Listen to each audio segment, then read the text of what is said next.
আসেন আসেন বসে আসসালামু আলাইকুম। বসে কি নাম আপনার? আতাউর রহমান, আপনার পড়াশোনা কোথায় করছেন? চট্টগ্রাম বিশ্ববিদ্যালয়, subject sociology. Introduce yourself in English. I am Ataur Rahman Khan Asif.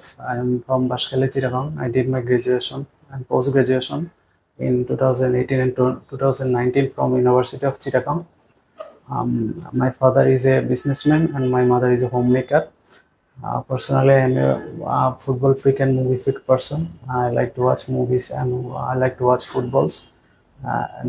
Personally, I play football too. Uh, in future, I want to serve my nation.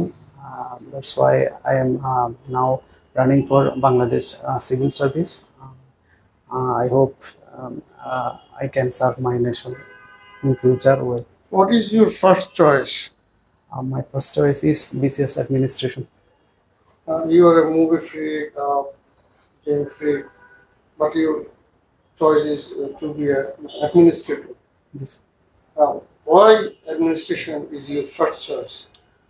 Sir, I did my graduation from sociology, which deals with society, people, social norms and values, social rules, and many other things. In this field, BCS administration cadre also deals with the same topics which was I studied in my academic field. I think, sir, in this field I can apply my academic expertise well, and, in a in a better sense than other people. আপনি কি ভয় পাচ্ছেন নাকি? ভয় পাবেন না। যেহেতু একজন অ্যাডমিনিস্ট্রেটর হবেন, তাহলে আপনাকে তো স্মার্টলি অ্যাডমিনিস্ট্রেটর হওয়ার জন্য প্রস্তুতি নিতে হবে। আপনি সমাজবিজ্ঞানে, তাই না? সমাজবিজ্ঞানে কালচারাল ল্যাগ থিওরিটা আছে না, এটা বলেন তো একটু। সমাজের যখন বস্তুগত অংশটার চেয়ে অবস্থাগত অংশ, যেমন সমাজের বস্তুগত অংশ, যেমন মানুষের সাপোজ ধরে নিতে পারি স্যার, আমরা মোবাইল ফোনের ইন্ট্রোডাকশনটা ধরে নিতে পারি। আপনি উদাহরণ না, আপনি আগে জিনিসটা আমাকে মানে সংজ্ঞা আকারে দেন। সমাজের বস্তুগত অংশের চেয়ে অবস্থাগত অংশ যখন অধিক অগ্রগামী হয়ে পড়ে, তখন এই বস্তুগত অংশ এবং অবস্থাগত অংশের মধ্যে যে ব্যবধানের সৃষ্টি হয়, সেটা কালচারাল। এই যে 24-এ যে একটা দেশে পরিবর্তন, একটা গণ অভ্যুত্থান বলি বা বিপ্লব, এইটাকে আপনি কালচারাল ল্যাগ থিওরিতে ব্যাখ্যা করতে পারবেন, বা এটার সাথে সম্পর্ক আছে কি? এক্ষেত্রে স্যার আমি চেষ্টা করতে পারি। না, আপনি তো সমাজবিজ্ঞান স্টুডেন্ট, চেষ্টা করতে পারি। চেষ্টা করুন স্যার। এক্ষেত্রে আমরা যে বিপ্লব ঘটানোর জন্য যে পরিমাণ মেন্টাল ম্যাচুরিটি থাকা দরকার ছিল, ওই ধরনের ম্যাচুরিটি ছিল, কিন্তু পোস্ট রেভলিউশন পর্যায়ে ডেভেলপমেন্টটাকে স্মুথলি রান করার জন্য যে ধরনের ম্যাচুরিটি থাকা দরকার, আমার মনে হয় স্যার তাতে কিছুটা ঘাটতি লক্ষ্য করা যাচ্ছে।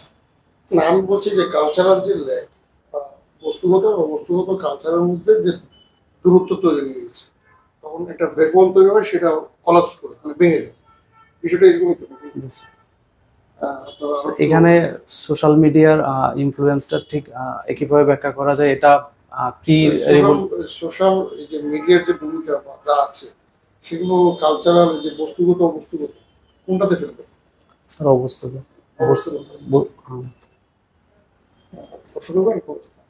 তাহলে তোমার সমাজ বিজ্ঞান ব্যাকগ্রাউন্ড এবং আচ্ছা বিপ্লব নিয়ে কথা হচ্ছিল, এই যে বিপ্লব উত্তর বাংলাদেশের তোমার এক্সপেকটেশন গুলো বলো।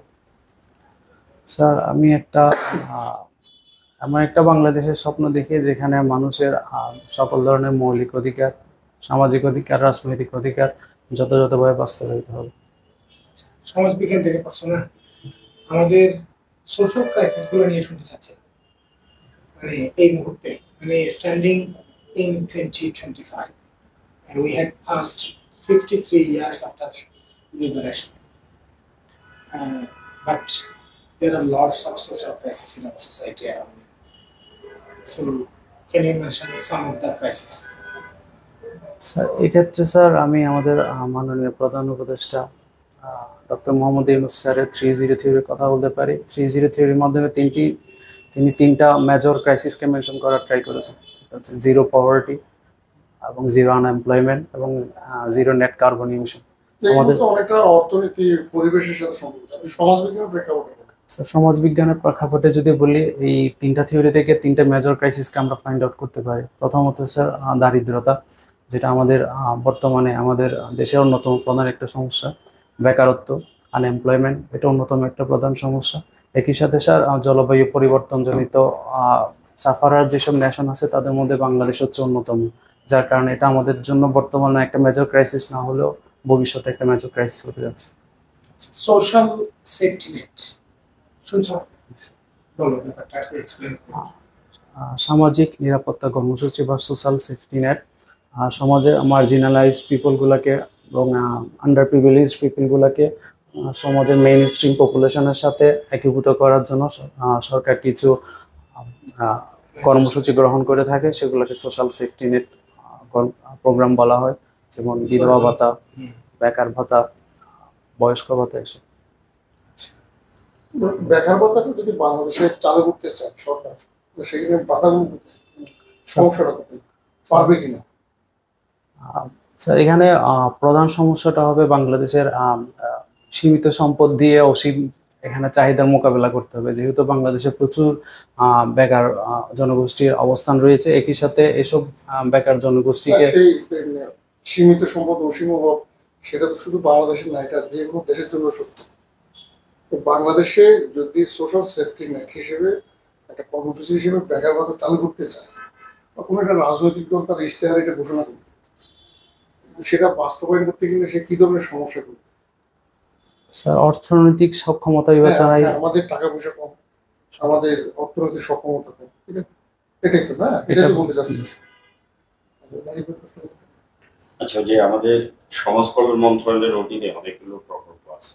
একটা প্রকল্প হচ্ছে নিউ ডেভেলপমেন্ট ট্রাস্ট, যেটা কাজ এটা ব্যাপারে জানা নেই। সমাজ কল্যাণ মন্ত্রণালয়ের এরকম কয়েকটা প্রজেক্টের নাম বলি। যেমন একটা নিউ ডেভেলপমেন্ট ট্রাস্ট আছে, এরপর আর কি আছে, কি কি কাজ করা হয়েছে?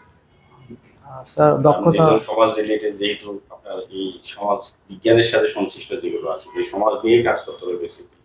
আমি যদি সমাজ কল্যাণ মন্ত্রণালয়ে যদি আমাকে ন্যস্ত করা হয়, তাহলে তো আমার এই এদের যে কিভাবে একটা আপনি সমাজের যে যারা বিভিন্ন লেভেলের মানুষ থাকে তাদের নিয়ে কিভাবে কাজ করেন, এক্ষেত্রে কি কি কর্মসূচি আছে এরকম সরকারের, বা আপনি কি নতুন প্রস্তাব দেওয়া যেতে পারে যে এটা নিয়ে কাজ করা? এক্ষেত্রে আমি একটা স্পেসিফিক প্রোগ্রামের কথা বলতে পারি, দক্ষতা উন্নয়ন কর্মসূচি। প্রত্যেকটা শহর সমাজ সেবা কার্যালয় এবং প্রান্তিক পর্যায়ের সমাজ সেবা কার্যালয়ের মাধ্যমে আমাদের যুবক জনগোষ্ঠীকে এবং নারী জনগোষ্ঠীকে বিভিন্ন বিষয়ে প্রশিক্ষণ দেওয়ার চেষ্টা করা। এটা তো আমাদের যে যুব উন্নয়ন, যে এই যে বিভিন্ন দক্ষতা বিষয়ে কম্পিউটার বা আদার্স এই যে রিলেটেড আছে, কিন্তু সমাজের একেবারে এই যে মানুষের যে নিয়ে কাজ করবো আমি, এমন কি করা যায়? একবার প্রান্তিক লেভেলে যে একটা সমাজের যে আছে, প্রতিবন্ধী আছে, তারপর যে মর্যাদাভিত্তিক ফাউন্ডেশন আছে, তারপর হচ্ছে তাদের যে বিভিন্ন ধরনের যে আদার্স অনেকগুলো এরকম প্রকল্প আছে, কিন্তু নতুন এমন একটা প্রজেক্টের নাম কি হতে পারে বা দেওয়া যেতে পারে যেটা একেবারে সমাজের প্রান্তিক লেভেল যে আছে সে কিন্তু এই ফেসিলিটিটা করতে পারে। স্যার এক্ষেত্রে সমাজসেবা কার্যালয় হতে স্যার এক্ষেত্রে আমরা আমাদের শিক্ষা নিয়ে আমরা প্রান্তিক পর্যায়ে কাজ করতে পারি।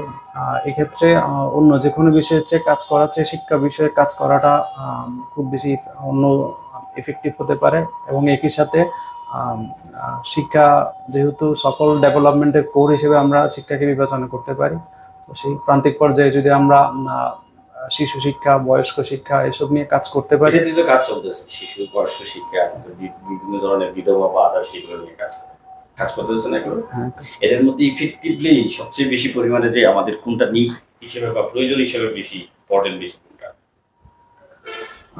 স্যার এক্ষেত্রে তুলনামূলকভাবে মানে স্যার সকল পর্যায়ে যেসব মেজর কনসার্নের বিষয়ে সরকার ইতিমধ্যে কাজ করার চেষ্টা করছে, এক্ষেত্রে স্যার শিক্ষা, নারী উন্নয়ন এসব বিষয়ে